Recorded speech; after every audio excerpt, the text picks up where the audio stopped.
On today's show, you're going to learn about a very smart organization whose members enjoy unique and scintillating classes offered by some of the world's most prominent academics, exclusive tours with special privileges and benefits, and some of the cheapest tuition I've ever heard of. What's the name of that organization? The answer coming up next on Irvine Scene.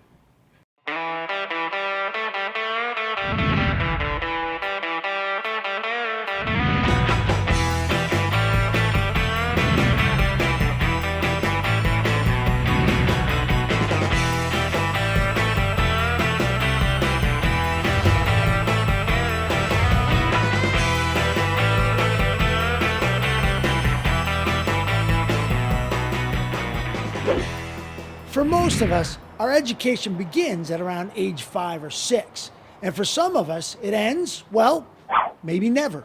I'm Pamela McGovern, and I'm the president of Osher Lifelong Learning Institute at UC Irvine. Tell us a little bit about the organization itself. How did this come to be? Well, we actually have what you'd call founding mothers. We have 4 women who got together in 1997 and decided that we needed a lifelong learning for mature adults. And so they started the Academy of Lifelong Learning at that point in time.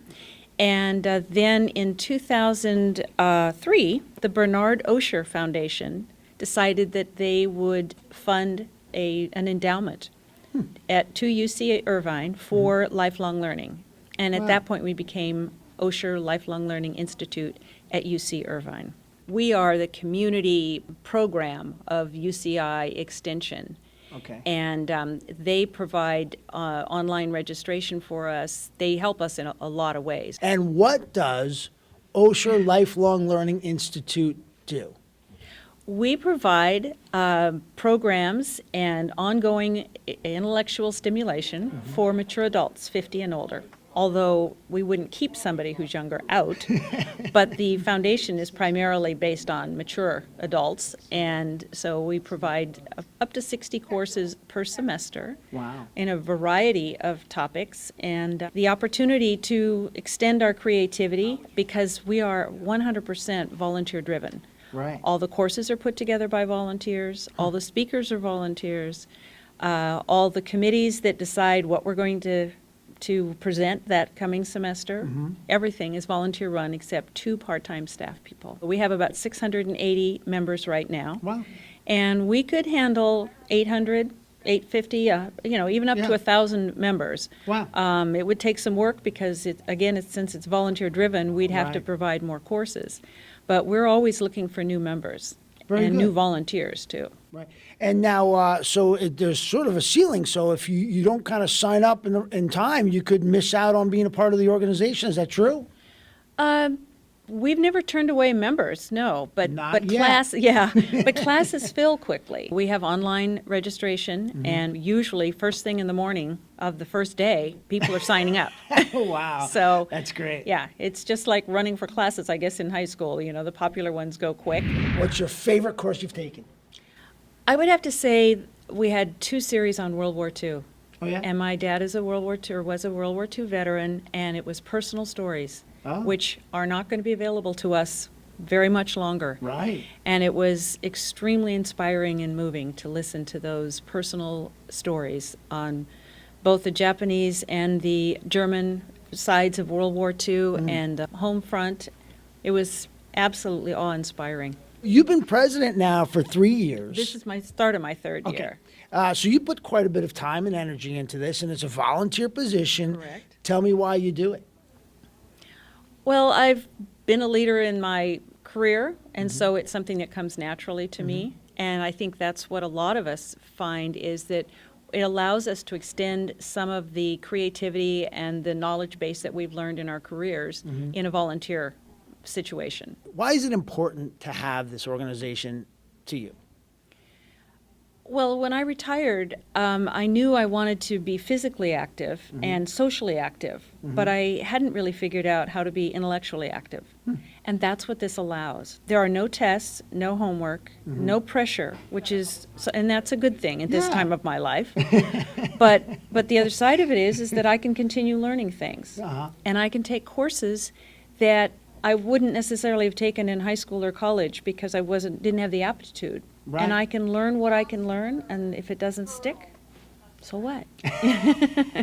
We're very fortunate at UCI because we have a wonderful liaison with the extension and two part-time staff people, and they're all dedicated, wonderful people who consider this the crown jewel of their community program. I am vice president in charge of programs. So you've got a very big job because there are a lot of courses here that are offered, and are you the one who is in charge of deciding what courses are taught? Pretty much somebody has to say this works or not. Right. But we do have committees, and they do a great deal of the work. We have an arts and humanities committee, we have a science, math, and technology committee, Okay. and a social science committee. And they do the original screening of subject matter that they would like to pursue. I think it's endlessly fascinating. It's really very creative. Trying to dream up courses that somebody else doesn't have. We've had some wonderful courses. I will just name them for you. Okay, great. Pillars of Playwriting, Nice. which is Brecht and Stoppard. Romanticism in Full Bloom, which covers music, art, and literature. Even a course called The Age of Song and Musicals Huh. in the 30s. They're also taught by people who are experts in that particular topic, Okay. such as a course called Reshaping Skin, which we just recently had, and it was taught by the man who is the head of the Department of Dermatology at UCI. No kidding. And it was spectacular.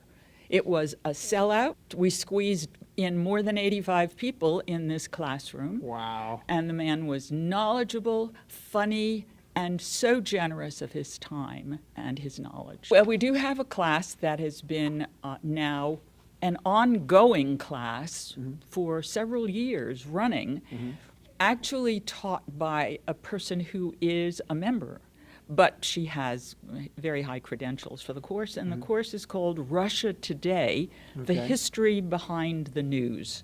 Huh. And it is very well attended, always very much interested, because there are references, people who travel and bring their own influence to the class and what they have seen, and it's always, they really go online and look for things that are happening that you or I would never think of looking for. Right, yeah. And it's a very important part of the world to discuss. It's Wow. very lively and it's very interesting, and you learn a lot. You know, you bring up an important point that I hadn't considered, but you know, when you're taking classes at college, you're surrounded by people who are for the most part, the vast majority in their early 20s. But when you're taking classes here, you get some life experience added into the classes. That's a very unique situation to be in. Absolutely, and that is a very good point, and that is part of the learning experience here, because the most amazing things can happen. We did a course on a travel talk series, Okay. and one of our members got up to tell us about her experiences traveling in Mongolia. Wow. There were two other people who came who had also traveled to Mongolia. Now, I think that's extraordinary. Me too. There's 3 firsthand accounts of the material that is being taught. Exactly. In addition, there's also field trips, I noticed. And we actually are going to go to one later in the show. We're going to go to UCI to see a piece, the 10-minute musicals, with a group of OLLI members. But so you see art pieces. What other kind of field trips are there? We've done the Colburn School and the Doheny Mansion tour. Oh, wow. We've done the Fashion Institute of Design and Merchandising and the LA Central Library. Oh, wow. Also, a Back Bay Science Center tour Wow. and a bike ride. So there's some active activities, and then there's some less active activities. Exactly. And what I do notice is whoever sets up these programs, it's they're not. You don't just get the tour. I mean, I noticed in the catalog when you go to the Philharmonic, you then talk to the conductor. right? Is If that, it's possible, yes. Yes. Or we have, or the director of a particular production will give a before commentary and answer questions about the production they're about to see. So it does Right. give it a very personalized kind of feeling. Yeah. And if we do an Art Deco tour in LA, we will use, say, the docents from the LA Conservancy who also accompany the trip, and you get special kind of attention that way. Yeah. And it doesn't necessarily come out of a curriculum catalog from the university. But what's most important is that the university is so generous in their offering of their time and their knowledge. It is, to me, unbelievable. If I email or call a particular PhD in a particular topic that we are interested in pursuing, they're always, always very open to our suggestions and willing to come on board and give us the best of their knowledge with no tests and no right. papers. Right. And what I've read, UCI is one of the top research institutions in the country. Do you think that the quality of education that OLLI members receive here is reflective of the university's high levels? Oh, yes, because they will share with us on many occasions recent and ongoing research in areas that people have not heard about. We do a tour a couple of times a year to the Beckman Laser Institute, which is on campus, and it's very personalized because the director of the institute takes the group through the laboratories and introduces them to the researchers who are doing special projects. Questions are asked, and the material is shared. And there's a greater understanding that exists after that. It is a cooperative venture.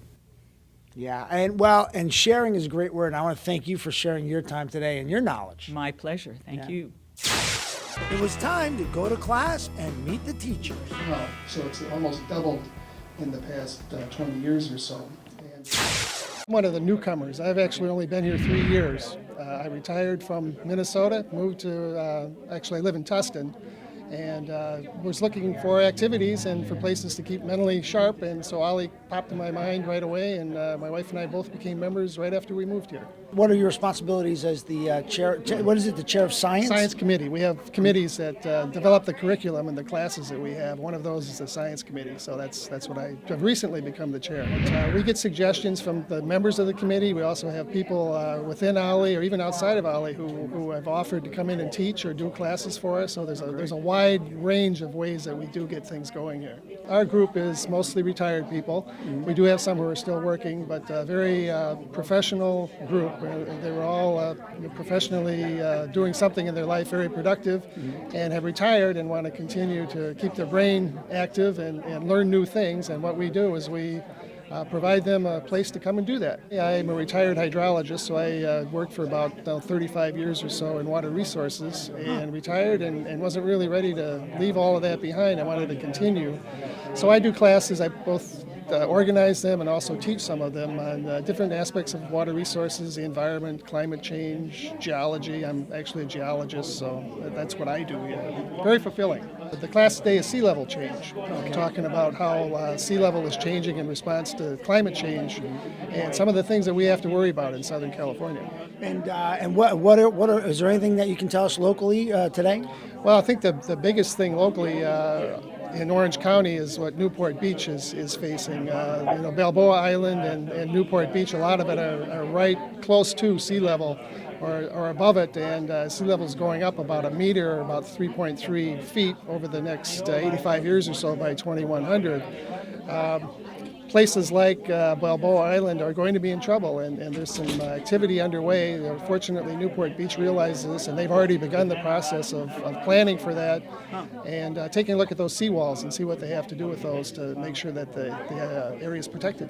We have a very aware group of people, as you might be aware of, and they're mostly right up on their issues, but a lot of times they're not sure about the details. So what I try to do is provide the details. I give them some of the science behind some of the things that are going on today. And very commonly, people will come up after the class and say, thank you, I knew this was important, but I didn't know why, or I didn't know what the details are. Thank you for doing that. So that happens all the time, and that to me feels real good when that happens. Great. Yeah. Excellent. Well, have a great class today, Gary. Thank you very Thank you. much for your time. Thank you. This is one of what I call the short talks, but it's really supposedly science made easy, but this is more like mostly a history lesson.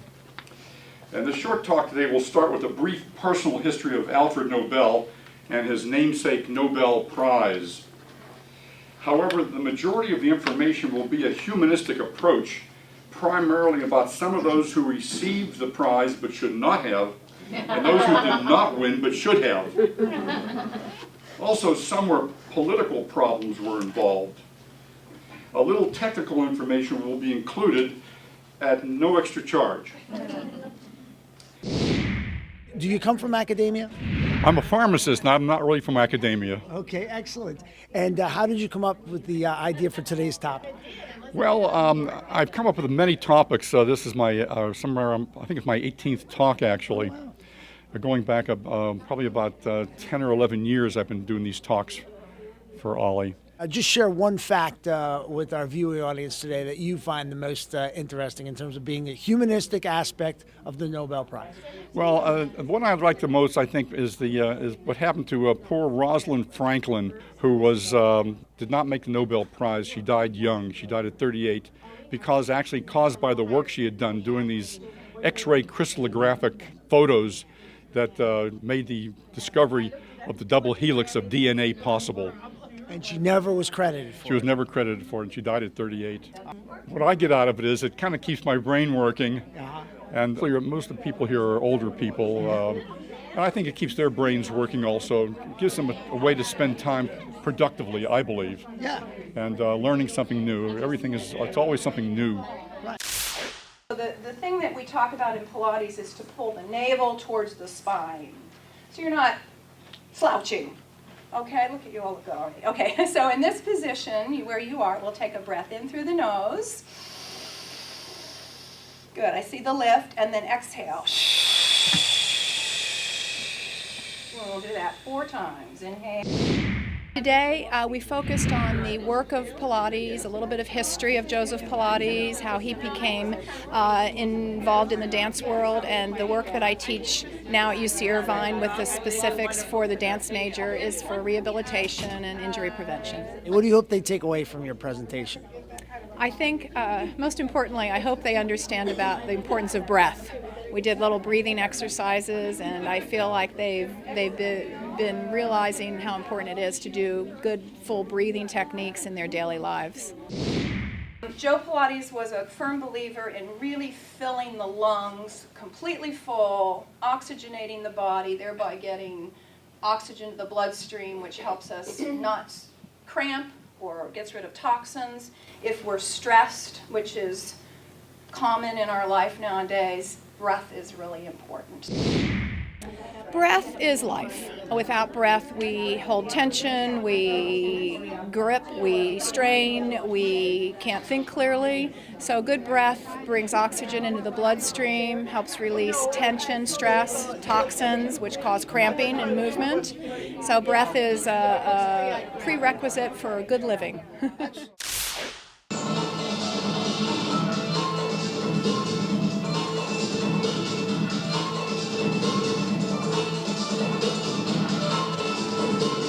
Movement translation can also originate from someone who's in a wheelchair and be put on someone who is not in a wheelchair. What do you do, Mark? I'm a choreographer and a dance teacher, and I just finished my master's thesis at University of California, Irvine, and that research dealt with creating a modern dance curriculum for wheelchair users. The class today was for Oli, and it was merging art and science to create an inclusive modern dance curriculum for wheelchair users. Well, how did you come to speak here today? I ended up coming here just through connections I had made at University of California, Irvine. One of my professors who was on my thesis committee is speaking here in a couple weeks, and she was obviously really familiar with my research and thought it would be a great match. How did you find the reception from the members here? Oh, fantastic. Yeah, they're really great. Obviously, people are committed to lifelong learning, so you have a great audience coming in. I knew that. So, and I was really, of course, not disappointed. I want to spread the word about my research, which involves physically integrated dance, and that is dance which unites the talents of people with and without disabilities. And it is something that has been happening in the United States for the past 30, 35 years, but a lot of people don't know about it. So my main goal is to bring awareness of dance and disability to the general population and to provide training practices for people with disabilities so they can train alongside their non-disabled peers. Basically what we do is we took her into the dance science lab, and she's not decorated for Christmas here. These are all reflective markers. You notice she has one on the top of her head, basically on the top of her thoracic spine, and then there's several on her wheelchair as well, and all the way down her legs. So what happens is, she goes in the lab, she goes in the middle of this area, and you can kind of make out here, this is a camera here, this red light, this is a camera here, and this is a camera here. These are infrared cameras, and they pick up the motion of these sensors. And then on this computer, an image like this gets recorded. Basically, the interesting thing about this practice is it goes beyond dance. When we're talking about dance and disability, we're talking about creating equanimity, and we're talking about practices which not only allow people with disabilities access to, say, a dance studio, but provides full participation for those people. So advocacy meaning creating equal rights and equal opportunities for people regardless of if you use a wheelchair, if you're standing up and dancing. What I'm practicing, it takes place in a dance studio, but the minute you take that out of the dance studio and put the idea of somebody with a disability dancing alongside somebody who's non-disabled on a stage for people to see out in the public, it automatically and instantly changes perceptions of what's possible for a person with a disability in our society. After really enjoying those classes, we jumped at an invitation to join the group, attend a UCI performance, and participate in the post-production discussion. Are any other universities doing projects like this? Do you know? We were the first with Brian, and then 2 years later, he was approached by NYU, New York University. We're still the only school that does this from the West Coast, take a whole group to New York and create a program. Having had a taste of New York City, when you graduate, who is going to make or go back there to make their career? Who changed their mind about going there after living there for? Yeah. I think that like the whole Broadway thing to me was always like this big fancy dream, like, oh, I want to be a Broadway star someday, but like it seemed so far away. And I was terrified before we went to New York, like absolutely like shaking and like, oh, I can't do this. But after the trip, I like realized this is actually a possible goal for me. I think something really made me fall in love with the city is that it is a vessel for the arts and for beauty. It was a city that promoted like initiative.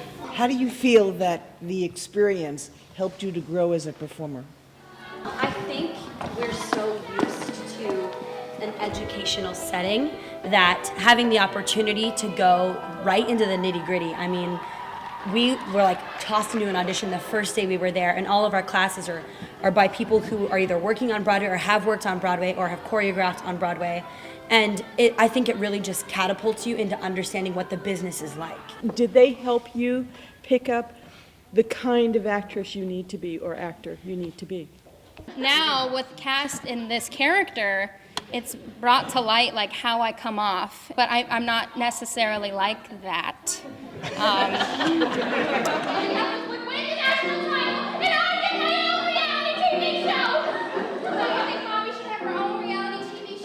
What ended up helping me a lot is that it kind of taught me that I can play a grounded, angry, terrifying, booming person. I don't have to limit myself to little like kind of roles. So it was very informative for me, and it was a nice challenge. I definitely pushed myself. And finally, I got the chance to meet some of the members. So Eileen, how long have you been a member here at Ollie? About 3 years. Excellent.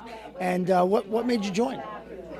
I've always had a craving for learning more, so this is my outlet. So tell me, in your 3 years, how do you feel like it's benefited you? I'm finally able to learn the science that I had always wanted to do. I had to focus on other things when I was in my undergraduate work, and so now I get to learn about things that I didn't have a chance to before, and there's no tests. Classes that I really enjoyed, well, Romanticism, the Romantic period, where they took music, then art, then the politics and the social things, and put it in one class so that you studied one era. In my undergraduate work, I would take music, and you would have music on a timetable, and then history on a timetable. But this put it all together, and you could see the relationship between politics and the art and the philosophy, and it was just a new approach done beautifully. Join just to be a member, and then when you become a member, they ask, what are your interests? And so I happened to mention that I have a lot of experience in opera. They wrote it up, and 100 people signed up. Oh, this is fantastic. What did you do before you retired? I worked for a medical device industry, but by profession, I'm a medical technologist and a microbiologist, public health microbiologist. And today you attended some classes about dance. Tell me why you chose to attend that. Because I have a passion for dance, and I wanted to see what they were offering here. And it was a class that said, shall we dance? And the first part of that was to learn about how to get yourself strong. And Pilates, it was a very interesting class for me. I really enjoy that class. I'm also a former dancer, professional classical Indian dancer. Excellent. By training. Wow. And I had a friend in 1980 who passed away, who was a modern dance friend who had converted to become an Indian classical dancer in San Francisco Bay Area. And when he got HIV and he could not any longer walk and do dance, he used to perform on a chair dancing. We would have a dance choreograph and presentation while he would do the movements sitting in the chair. All over classical dancing he did by chair dancing, so I was familiar. So this was actually better for me to learn that now they are actually doing wheelchair dancing. So look into the camera and tell people why they should become a member. Because they would learn a lot that they would not otherwise learn in their life. And watching TV or doing something, this is really you're broadening yourself. Become an OLLI member. Yeah, become an OLLI member. That's right. We need more OLLI members. That's correct. Yes. For more information about Osher Lifelong Learning Institute at UCI, visit their website. Thanks for watching, and I hope you've been educated by this episode of Irvine Scene, as well as inspired to keep your mind active. If you get the opportunity, I highly recommend checking out one of these OLLI classes. We'll see you on the next Irvine Scene.